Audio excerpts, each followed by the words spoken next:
maîtresse, épouse, dépanneuse ou prestataire de service? Eh bien, c'est le sujet dont nous parlons aujourd'hui. Le débat, il est interactif. Vous pouvez continuer à réagir par des messages au 96 37 92 33. Nous allons les relayer dans quelques minutes également. Marcel. Effectivement, et j'ai le plaisir de vous présenter sur ce plateau déjà Madame Bernice Sadja. Elle est femme célibataire. Bonjour Madame. Bonjour. Comment allez-vous? Merci. Et avec vous, nous avons Dr Jean Tata Tossou. Vous êtes psychologue. Bonjour. Bonjour, madame. Merci d'être là. Ok, psychosociologue, oui, la différence est vraiment intéressante. Psychosociologue. Je sais pourquoi Roch le dit. C'est moi qui vous remercie. Merci d'être là, Roch. Nous avons nos invités. Et au téléphone, nous aurons bien évidemment le professeur Albert Ronoko. Il est économiste. Il va réagir également sur ce plateau de discussion. Absolument. Le professeur Albert Ronoko, qui est un économiste, nous dira ce que peut impliquer au plan économique et financier l'entretien d'une ou des maîtresses.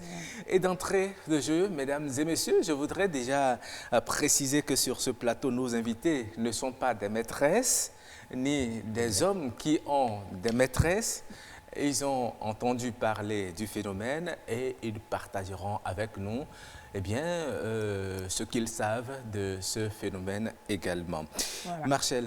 La précision est très importante. Oui. En tout cas, docteur Tata Tossou, qu'est-ce qui amène ou bien qu'est-ce qui peut amener un homme marié à avoir une maîtresse? Merci beaucoup. Pourquoi vous avez soupiré? Non, j'ai soupiré parce que profondément. C'est un sujet très important et très délicat à aborder. C'est un sujet qu'il faut aborder avec beaucoup de circonspection. Ah oui. Je m'attendais du tout pas à ce qu'elle m'interpelle tout de suite. C'est ce qui a déclenché ce soupir en moi. Ça, là, on met le pavé dans la main. Oui, ceci étant dit, il faut qu'on s'entende tout de suite sur le sens qu'on doit donner à ce concept de maîtresse. D'accord, très bien. Pour ma part, j'ai commencé par entendre ce mot au cours de mes premières heures à l'école du Blanc. Quand on parle de maîtresse, c'est une enseignante, c'est une femme qui enseigne. Oui. C'est une personne qui accompagne les âmes faibles avec douceur, ce qu'il ne faut pas confondre avec le manque de rigueur. Ça, c'est féminin de maître. Voilà, de maître. Oui. Alors, plus tard, on a commencé par appeler maîtresse, disons, les amantes. Celles avec qui on a des relations, disons, on a commencé par appeler maîtresse les partenaires sexuels en dehors des lieux de mariage. C'est-à-dire, de façon terre à terre, vous êtes un homme marié, vous avez une épouse, mais vous vous permettez d'avoir une autre femme en dehors du foyer légal, légitime. Mais alors, qu'est-ce qui amène, pour répondre à la question, qu'est-ce qui amène un homme marié à avoir de maîtresse en ville? D'accord. La réponse n'est pas I, A, B. Elle peut varier. Les raisons peuvent varier. Tout à fait. Mais pour le peu que je puis dire, c'est que s'il éprouve le besoin d'aller dehors, c'est qu'il y a forcément quelque chose qui lui manque à la maison, à moins qu'il soit un malade sexuel. D'accord. Très bien. Il y a forcément quelque chose qui lui manque à la maison. Selon vous, c'est ce qui peut amener un homme à aller chercher une maîtresse dehors. Alors, je voudrais prendre l'autre revers de la question. Qu'est-ce qui peut, madame, qu'est-ce qui peut amener une femme à accepter être la maîtresse d'un homme marié? Bonjour tout le monde. Bonjour. Je rejoins à peu près ce que M. Tossou Tata a dit. Mais il a dit quelque chose en dernière position sur lequel je ne suis pas d'accord. Ah bon? Ce n'est pas forcément parce que ça ne va pas à la maison que les hommes vont dehors. Ah bon? On est dans une société, on est dans un environnement où l'homme se dit j'ai le droit, je peux faire ce que je veux, et c'est notre environnement qui le permet. Et même si tout va à la maison, ce dernier va dehors. Et on se pose la question de savoir, mais pourquoi? Ça ne s'explique pas. Pour lui, c'est naturel. Son papa l'a fait, ses amis le font, et lui aussi doit le faire. Ce qui veut dire que ce n'est pas forcément... Il ne le fait pas suivisme. Voilà. Ce n'est pas forcément parce que ça ne va pas qu'il va dehors. Généralement, c'est qu'il n'y a pas de raison, selon vous. Oui. D'accord. Parfois, il y a des raisons. Parfois, il y a des Et raisons. les causes sont légion. Et elles sont diverses de part et d'autre, d'un pays à un autre. De toutes les façons, le mot maîtresse, moi, je ne l'aime pas trop. Je préfère même amante, comme on l'a dit M. Tata. Et pour revenir à la question de Roch, qu'est-ce qui peut amener les femmes à sortir avec des hommes mariés? C'est beaucoup de choses à la fois. Parfois, ici par exemple, ce n'est pas la femme qui va vers l'homme. C'est l'homme qui vient vers la femme. C'est vrai qu'avec la modernisation, il y a beaucoup de choses qui ont changé. La femme peut aller vers l'homme. La femme peut aller vers l'homme, mais elles ont mille manières de le faire. Ce n'est pas la façon dont l'homme va directement et drague cette dernière que la femme aussi le fait ici. En Europe, ça se passe. Eux, ils ont déjà évolué sur ce plan dans beaucoup de choses et qu'on ne peut pas comparer ici. Parce qu'ici, on a des cultures, on a des... Le regard de la société. Il y a plein de choses. Maintenant, dès que ce dernier vient vers celle-là, sachant pertinemment qu'il a une femme à la maison, voilà qu'elle ne s'est pas encore mariée, elle se dit, bon, je suis en âge de le faire, pourquoi ne pas essayer? Et ça commence petitement. Et elle devient la maîtresse, comme vous le dites, ou la dépanneuse, encore tous les noms, les mots que vous... Mais vous savez, il y en a qui font cette option. Ce n'est pas parce qu'elles ne sont pas encore mariées, elles ne veulent pas se mettre dans les liens du mariage et elles optent volontairement pour être maîtresse. Oui, beaucoup de choses ont évolué, surtout quand on parle de modernisation, les gens ne font pas de différence. Elles ne veulent peut-être pas aller dans le même sens que leur maman ou ce qui s'était passé avant. Et elles veulent aussi être libres. Genre l'émancipation, de l'indépendance. Oui, je peux être avec un homme et puis je fais encore ce que je veux dehors. Et ça ne gêne pas. Elles ont besoin de cette liberté-là. D'accord. Alors, Dr Tossour, Tata, dites-nous, comment les hommes, ces hommes qui ont de maîtresses, entretiennent ces femmes? Est-ce qu'ils sont plus dépensiers qu'à la maison?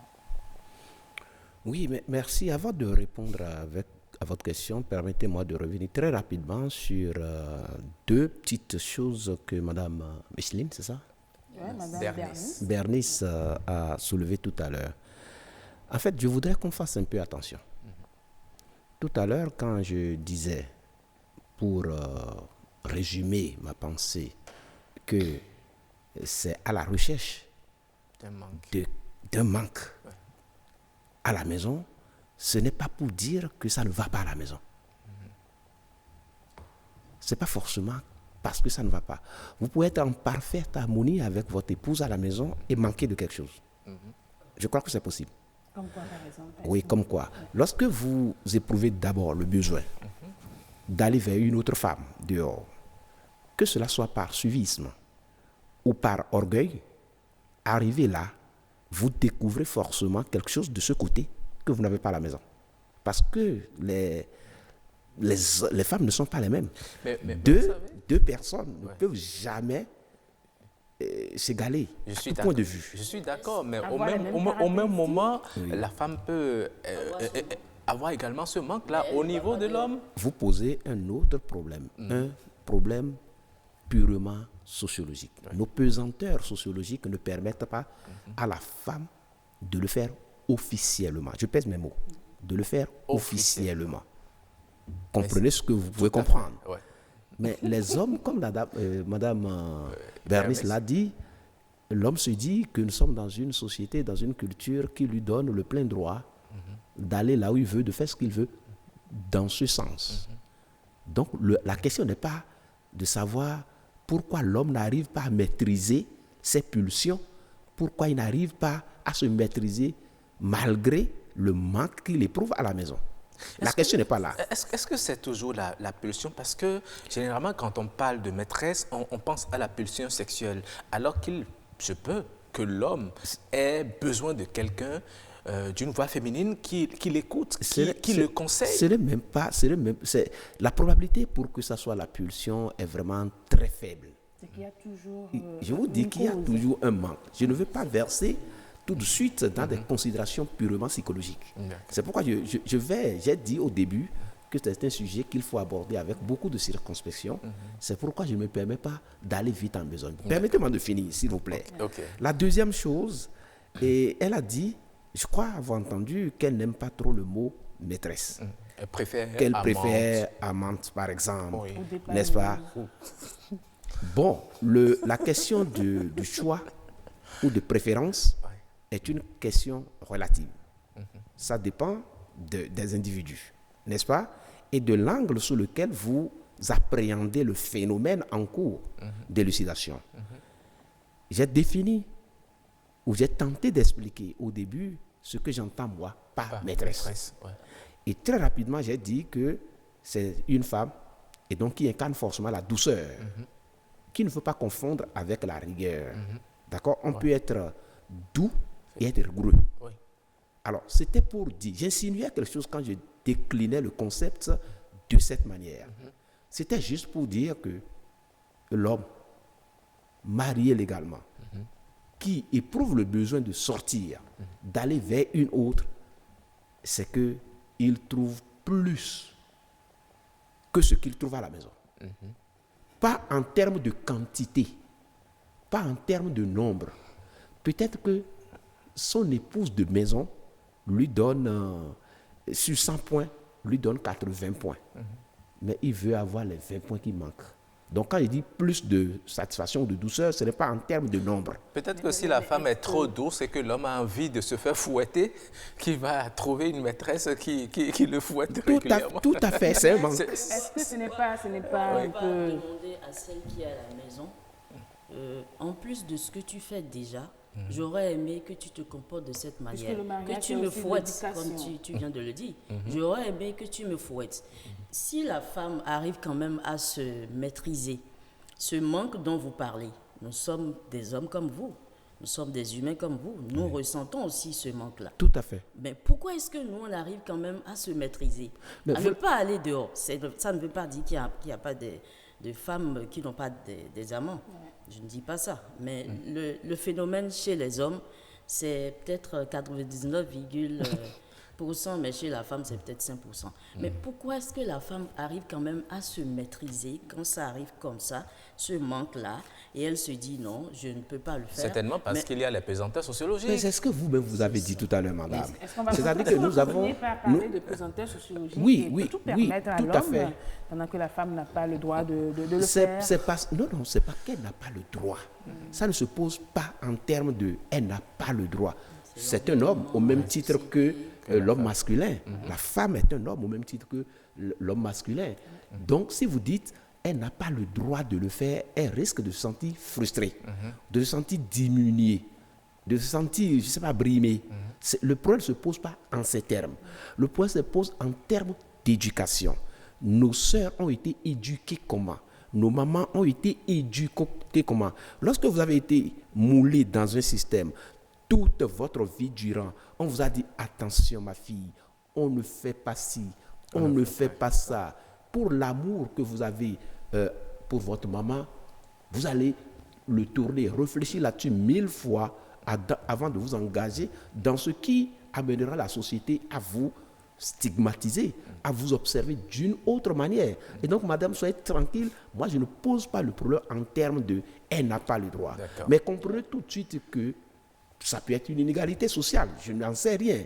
Mais comprenons tout de suite que notre société a donné plein pouvoir à l'homme de faire ce qu'il fait là. Et puisque nous sommes des gens qui aimons exprimer notre libido dominandi, parce que nous, veut ou veut pas, de façon inconsciente, nous croyons au-dessus de la femme. Et donc nous exprimons Chaque fois, nous avons envie d'exprimer cette libido dominandi sur la femme.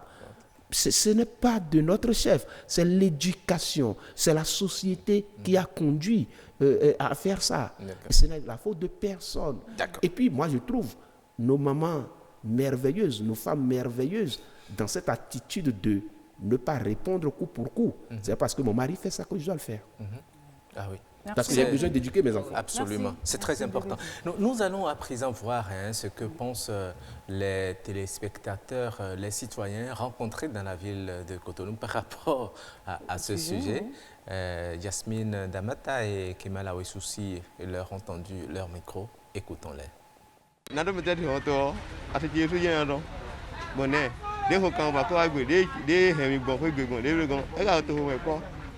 No ye biba emo de ga hemi boni mo mo nti to ko ta ado nte ba de do ko ta mo hu gya e hu gberi mi no din da che do ho do wa na pa ko hu to kre maîtresse de do ade no le o nu ye bio fun menu me o no ma de mi di ya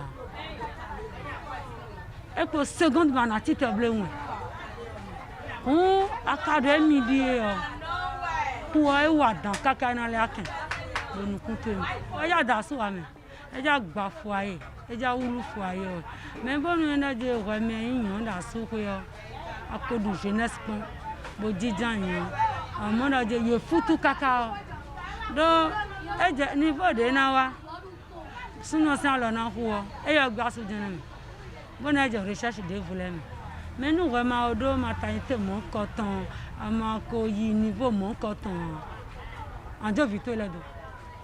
Parce qu'on est là devant, il m'a dit que doit assurer vos renteurs. Ils ne sont assis comme étant si ou alors les comportements ton les nous ont parce qu'on les voit nous renteurs. Ton dos nous est dans le plan sous ton gamin. Et ma bloua ni sont là même mode et na giro et na ton jago nous les blé et nous sont gege bio nous des souvent bal. Nous avons tout le temps les gens. Et nous avons tout le temps nous avons tout le temps. Et nous avons ça il au coup. Dès les deux, et c'est bloqué une séance. Dès les deux, et donc il gagne. Donc nous devons y. Et où à ça il y a des nains. À ça il y a des nains. Et quand on va y aller de 2 ans. C'est quoi? Et nous les on s'y support nous s'y non de comme ça. Parce que nous les deux boys non bleu. Boys nous a besoin bon en bleu. Mais les volets, nous les retournons pas. Mais il y a pas de néo, on a chimé des bleu. Mais faut être dans l'opposé à quoi. Mais nous avons le choix de les noirs parce que même si nous avons l'anglais sur le sous, nous mettons des nous dans l'église nous respecter. On a besoin des ordres comme ça. Et comprendre c'est pourquoi nous dans maîtresse nous les voir. et nous pour les dire il y avait des quand on dans les tu vois il y a nous dormir et nous on a profité on pas ne ben dia on a y gon kia ne on ne ben dia ya wala ko donc mais faut que quand toi mais que toi là go prendre le globo tu ngao sérieux Edo musulman mais de gote ni mais nous aimer dire sous podi sans les goûter le pole quand c'est fini ils vont partir ama quand vous tournez les nan no vite le quand anayi pour seconde quoi anayi. Voilà, nous avons entendu beaucoup de choses. Il faut vraiment... Oui, la chute nous a fait beaucoup rire. Il faut avoir la patience, sinon vous allez... Seconde, vous risquez de perdre votre foyer tout simplement. Absolument. Vous avez tous entendu ce que les citoyens ont dit. Il y en a qui ont même dit que les maîtresses sont des briseuses de ménage des autres femmes. Alors dites-nous, en dehors de la réaction que vous aurez par rapport à ce que vous avez entendu, quels sont les avantages à être une maîtresse? Bon, est-ce qu'il y a des avantages? Je pense quand même que la femme se retrouve dans une position où elle se dit maintenant je dois me mettre avec quelqu'un. Et quand ce dernier vient, qu'il soit marié ou pas, compte tenu de son âge, et comme je l'ai dit tout à l'heure, notre société, à un certain âge donné, quand une femme ne se marie pas, on le traite de tous les noms. Alors, je pense qu'il n'y a même pas d'avantage en tant que tel. Au temps de nos parents, il y avait davantage. Parce que la maîtresse, dans les années, je crois, 1960 ou 70, elle est traitée presque au même titre que celle qui est à la maison. Les hommes vont jusqu'à même, à un certain moment donné, présenter celle-là à la première. Bon, je vais prendre une deuxième femme. Mais aujourd'hui, elles n'ont pas cet avantage-là parce que c'est elles qui chouchoutent encore l'homme. C'est elles qui dépensent pour l'homme. Les maîtresses d'aujourd'hui... Ce n'est pas toujours le cas. Hein. Ah oui. Au contraire, ce sont les hommes qui les font sortir, ce sont les hommes qui payent leur loyer, les factures d'électricité. Ben non. Aujourd'hui, non. Parce que la plupart des femmes que les hommes prennent aujourd'hui, c'est des femmes qui travaillent. Contrairement aux années précédentes, elles étaient des ménagères. Elles travaillent, elles ont déjà son local. Il y en a même qui ont déjà construit, elles sont chez elles. Mais elles sont maîtresses. Le monsieur vient, il est plus à l'aise. Donc, dans ces conditions, c'est plutôt... Parce que celle-là veut se marier. Elle se dit, mais non, il faut que je me casse quelque part. Donc, actuellement, il n'y a pas d'avantage en tant que tel. Il n'y a pas d'avantage. Ok. Oui, elle estime qu'il n'y a pas d'avantage à être maîtresse, mais les hommes, ils investissent quand même dans les femmes. Oui, Roch, je ne cesserai de nous inviter à faire très attention lorsque nous sommes appelés à aborder, à interpréter un fait social. Ouais. Le fait social ne se laisse pas appréhender, ne se laisse pas lire tel qu'il s'offre à nos vues. Effectivement. Et c'est à madame que je voudrais dire que ça, ce n'est pas parce que vous avez des cas. Vous connaissez des cas où c'est la femme qui dépense plus qu'il faut généraliser. Ce n'est pas vrai. Ce n'est pas comme ça qu'on lit les faits sociaux. Nous savons tous, ce n'est peut-être pas bon à dire, mais nous sommes sur un plateau de jeunes. Il faut appeler chien, chien et un chat, un chat. Ouais. Nous savons tous que la femme n'est jamais à l'aise, contente, tant qu'elle ne bénéficie pas de l'homme, ne serait-ce que même ce dont elle n'a pas besoin. C'est-à-dire, elle a 1 milliard, mais elle aurait souhaité que l'homme mette ne serait-ce que 1000 francs dedans. On le sait. Mais aujourd'hui, elles le font parce qu'elles veulent avoir un homme. Elles veulent se marier.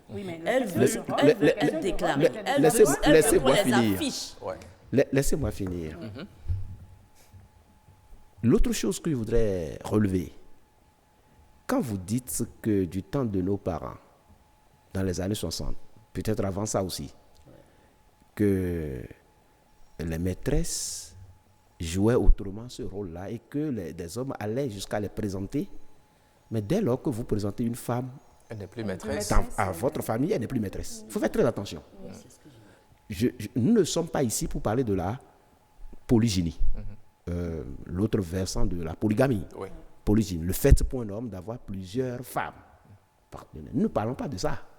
Et donc, une maîtresse qui est présentée à la maison n'en est plus une. Oui, avant elle était. Mais quand on la présente, oui, mais est-ce que cela voudrait dire qu'il n'y a pas d'avantage à être maîtresse? Ça fait la troisième chose que je voudrais relever. Okay. Je suis surpris d'entendre qu'il n'y a pas d'avantage. L'homme, grand H, masculin, féminin, est un animal qui ne vise que ses intérêts. Fouiller dans tous les sens, c'est ce que vous verrez. Psychologiquement, c'est comme ça.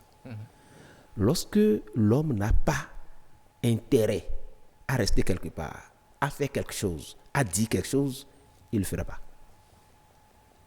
Mais le simple fait même d'accepter rester avec l'homme ou que l'homme accepte rester avec vous est un avantage.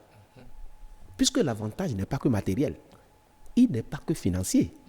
Le fait pour lui d'accepter faire route avec vous est un avantage que vous tirez, puisque vous-même vous avez dit tout à l'heure qu'à un certain âge, prenant conscience du fait que si on n'a pas de mari, on serait observé autrement. Mais si l'homme accepte, vous fait ce plaisir, tout en tirant aussi ses profits. S'il accepte être avec vous, c'est déjà un avantage que vous tirez. Il faut que ça soit clair. Maintenant, au-delà de tout ça, mais madame, quel homme responsable laisserait une maîtresse quelque part et ne pas penser à comment la soutenir? la soutenir, même si elle est immensément riche, mais l'homme se sentirait irresponsable s'il n'apporte rien. Moi, je ne peux pas aller, permettez-moi de dire très rapidement ceci, je ne me vois pas. Je ne veux pas mettre le moi devant, mais je ne me vois pas et je ne vois pas un homme responsable aller faire la sieste chez une maîtresse, aller, il voit que la table est faite, il mange. Mais lorsque sans rien mettre dedans. Docteur Totsou Tata, lorsque vous voyez un homme, par exemple, qui c'est lui qui paye le loyer à la femme, c'est lui qui paye les factures d'électricité et d'eau, il quitte le boulot, il passe par là, il peut manger, il peut prendre son bain, tout et tout. Est-ce que vous pensez que cet homme peut accepter que la femme en question ait d'autres amants? Non, mais écoutez, c'est ce que je disais tout à l'heure. L'être humain est un animal d'intérêt. Et donc, il n'aime pas partager. Votre intérêt est en jeu. Mais à partir du moment où il ne veut pas partager, est-ce que celle-là est toujours sa maîtresse? Est-ce que ce n'est pas une épouse qui n'est pas encore déclarée? Non. Roch, je sais que vous n'êtes pas chaste. Vous avez fait l'expérience des filles une fois. Lorsque vous rencontrez une femme, vous essayez de la draguer, n'est-ce pas? Ça peut durer, ça peut faire le temps que ça fera. Mais dès lors qu'elle vous dit oui, et que le premier contact a lieu, plus jamais vous n'accepterez la trouver en compagnie d'un autre homme. De toutes les façons, même si vous êtes souple, ça vous fera quelque chose. Mais comment peut-on alors définir une maîtresse dans ce cas? J'avais dit tout à l'heure qu'il n'y a pas d'avantage en tant que tel, parce que la plupart du temps, quand on fait tout ça, la finalité pour la femme, c'est quoi? Elle veut qu'on l'affiche. Elle veut être la seconde épouse, si vous voulez. Que la famille la connaisse aussi, que les amis la connaissent. Ce que nos parents faisaient, parce qu'au finish, ils ne laissent pas cette dernière-là comme ça. Ils font des enfants ensemble, tout le monde la connaît, la famille et tout. Mais aujourd'hui, depuis l'instauration du régime monogamique, c'est devenu compliqué pour les hommes. Au point où ce qu'ils recherchent en réalité, ce n'est pas forcément une femme qui veut présenter demain à ses parents et prendre une deuxième épouse. Où est l'avantage pour la femme, soi-disant maîtresse, si après 2 ans, 3 ans, même si ce dernier lui fait tout ce qu'on veut, ou tout ce qu'elle veut, ou tout ce que la femme préfère, et un beau jour, ce dernier dit, mais nous n'avons pas de contrat, rien ne nous lie, je pense que je peux... Je vais prendre ma route. Si c'est de ça que Mme Bernice parle, je suis d'accord. Tout ce qui a été fait n'aura plus son sens. Il fallait alors être vraiment prudente en disant, en dehors des avantages matériels. Moi, je dirais tout simplement... Parce que nous sommes sur un plateau, les gens nous écoutent, ils risquent de ne pas comprendre ce que vous dites. D'accord. Donc, il y a des avantages, mais ce n'est pas ça qui est important pour la femme. OK. Nous allons établir rapidement la liaison avec professeur Albert Roloncourt qui suit cette émission. Bonjour, professeur. Bonjour. Oui. Alors, nous parlons des hommes qui ont souvent des maîtresses. Quelqu'un qui n'a pas les moyens, peut-il entretenir une maîtresse et bien s'occuper au même moment de sa femme et de ses enfants, professeur?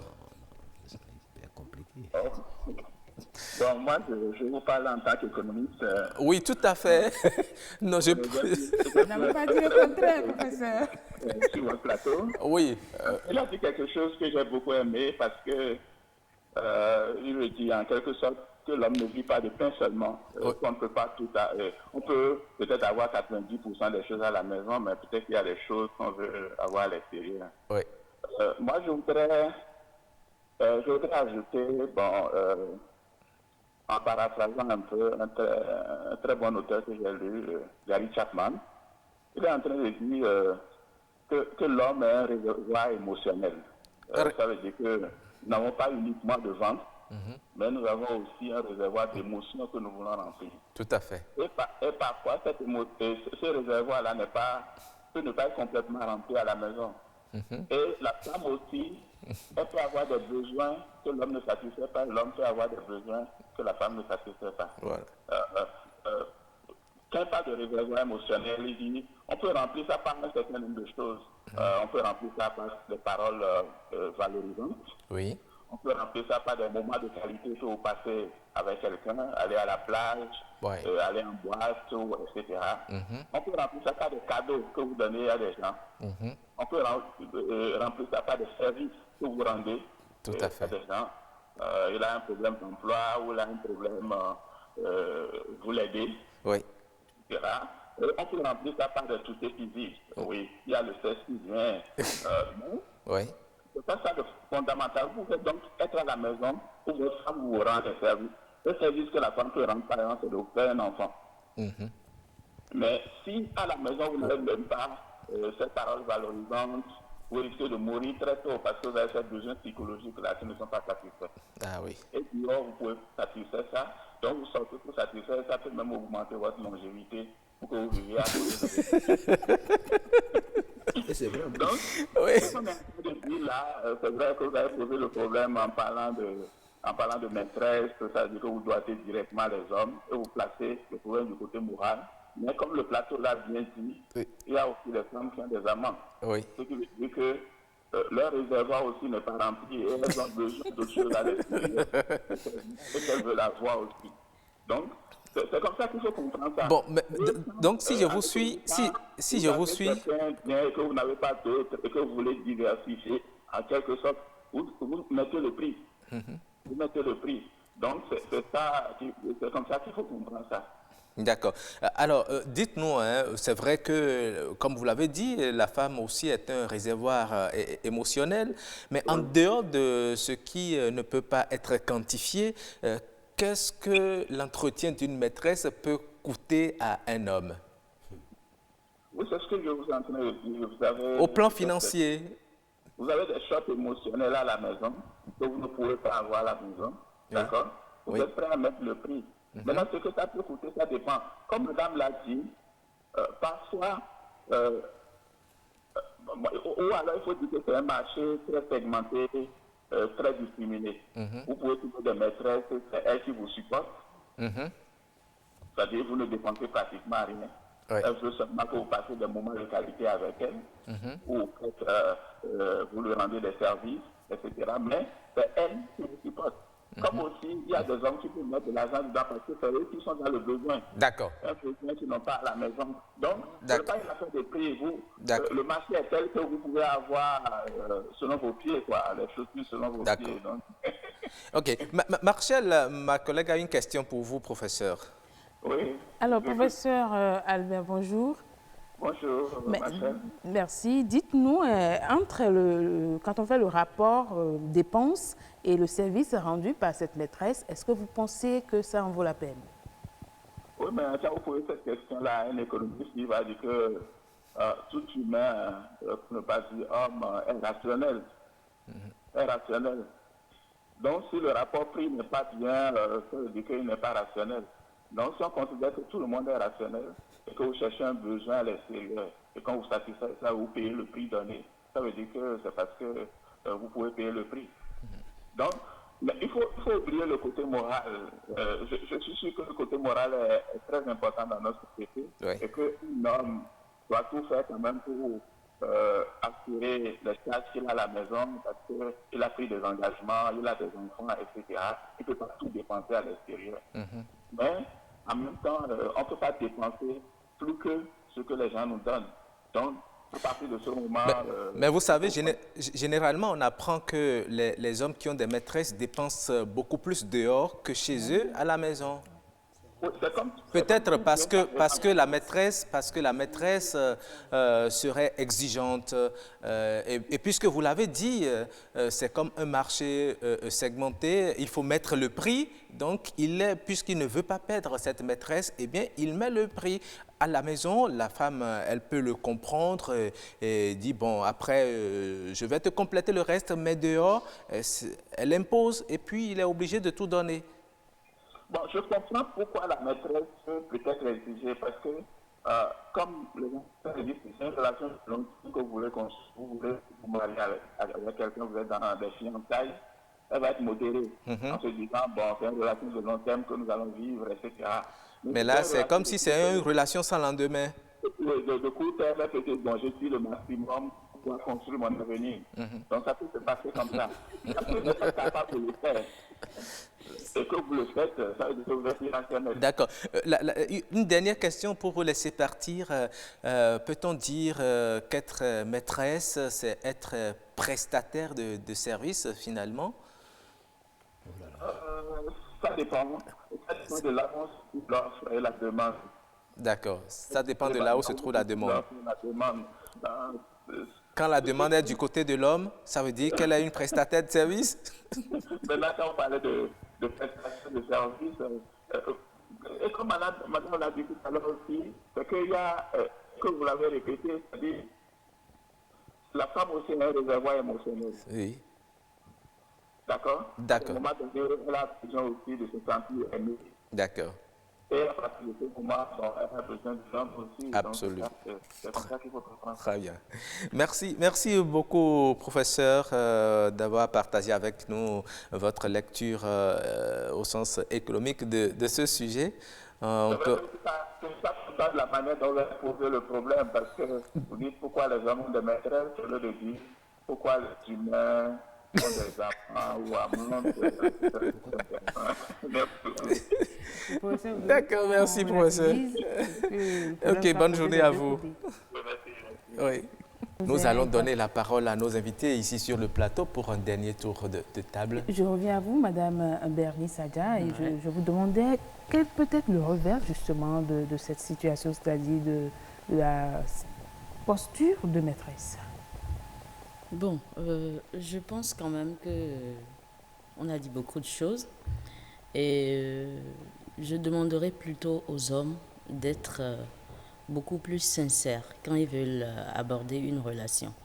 Je veux sortir avec toi, tu me plais, mais même avec une maîtresse. Oui, oui, on parle de la maîtresse. Bien ça sûr. veut dire que cet homme est déjà marié. Je veux sortir avec toi, mais je ne veux pas d'une relation sincère et durable. Quand ça commence comme ça, il n'y aura pas de réveil, il n'y aura rien du tout. On est juste des amis, on flotte ensemble et puis ça s'arrête là. Elle ne sera pas si exigeante que ça. Parfois, ça tourne et la femme tombe enceinte. Et là, ça commence. Donc, pour ne pas en arriver là, et quand ça arrive comme ça, les hommes ne sont pas souvent d'accord parce qu'il t'a déjà prévenu. Je veux juste être ton ami, être l'écoute de tous tes problèmes. Je veux qu'on passe du bon moment. Mais quand ça dure trop, et cette dernière, qu'est-ce qu'elle devient? C'est ça. Quand ça dure trop, on vous a tout le temps vu ensemble avec tel monsieur, que demain, on vous voit avec un autre monsieur, ça peut vous desservir également. Alors, docteur Tatassou, dites-nous, pour vous, quel peut être le revers de cette situation? En guise de conclusion, très rapidement. Ce que Madame Bernice vient de dire, je suis entièrement d'accord avec elle. Mais avant de donner d'autres points, je voudrais très rapidement dire ceci. Oui, très rapidement. Il faudrait que nous prenions l'habitude de traiter les sujets en cours. Lorsqu'un sujet est posé, il faudrait que nous fassions l'effort de rester dans le cadre de ce sujet-là. Avec tout ce que j'ai entendu comme message tout à l'heure, je dis les gens sont passés à côté de la plaque. Et je ne veux pas citer de nom, mais j'ai entendu le message de Madame Nga, Claire Yemona, j'ai entendu le message de la dame. Il ne s'agit pas ici de faire le procès des hommes, parce que votre sujet a été clair, les maîtresses. Mais le jour où on nous dira des femmes qui pratiquent la polyandrie, on saura ce qu'il faut mettre dans le sac des hommes. Mais ils sont passés complètement à côté de la plaque. Bon, c'est leur façon de lire. C'est leur façon de lire. C'est leur droit. C'est leur droit. C'est leur droit également. J'aurais bien voulu comme les vous avez avoir votre droit, oui. Alors, nous allons l'organiser et puis vous allez vous en le revers, c'est ceci. À côté de ce que Mme Bernice vient de dire, il faut avouer qu'il y a des hommes imprudents. Vous savez que vous n'allez pas avoir une relation de longue durée avec la dame et vous l'affichez partout. Vous voyagez tout le temps avec elle, vous êtes avec des amis, vous êtes avec certains de vos parents. Mais celle-là, qui aussi aspire à être épouse de quelqu'un, elle est aussi une femme. Demain, quand on la verra sous le toit de celui-là, vous savez comment on va la traiter. Donc, c'est des choses à éviter. Tout à fait. Mais l'autre chose, que je voudrais dire, c'était passé, mais je vais revenir là-dessus. Votre expression de prestataire de service, moi, me gêne, c'est subjectif. C'est-à-dire, de ce terme-là, on risque de basculer sur le terrain du travail de sexe. Elles ne sont pas des travailleurs de sexe. Les maîtresses ne sont pas des travailleurs de sexe. Bon, donc, Roch, s'il te plaît, en échange, s'il te plaît, il faut qu'on, c'est pas bien. Il faut qu'on, elles sont pas des prestataires. Non, elles sont peut-être des prestataires de douceur. D'accord, des prestataires de douceur. Mais lorsque le moyen pécunier entre en jeu, qu'est-ce Elle a dit, ce n'est pas forcément l'argent qu'elle met devant. D'accord. Merci beaucoup, merci. De difficulté à dire merci. Il a compris. Le prestataire de douceur. Je préfère. Est-ce que vous nous recommandez? Quand on dit de service là, il y a le pécunier qui entre en jeu tout de suite. D'accord. On retient qu'elles ne sont pas, les maîtresses ne sont pas encore des épouses non déclarées. Voilà. Elles sont non plus des travailleurs du sexe. Elles non donc plus. Pas des prestataires de service. D'accord, mais des prestataires. Elles sont là Disons voilà. D'accord. non déclarés. Ah, d'accord. C'est compliqué. C'est compliqué. D'accord. Merci. Là, le diable va intervenir tout de suite. Merci à vous, Madame Bernice Sadja, d'être passée. Merci également à vous, au professeur Dr Jean Torsou Tata. Merci également à vous qui nous suivez, qui continuez à nous envoyer des messages. Nous allons. Au professeur Albert Hanoncourt. Oui, merci à lui également. Merci beaucoup. J'oubliais. Merci de me l'avoir rappelé. Merci beaucoup.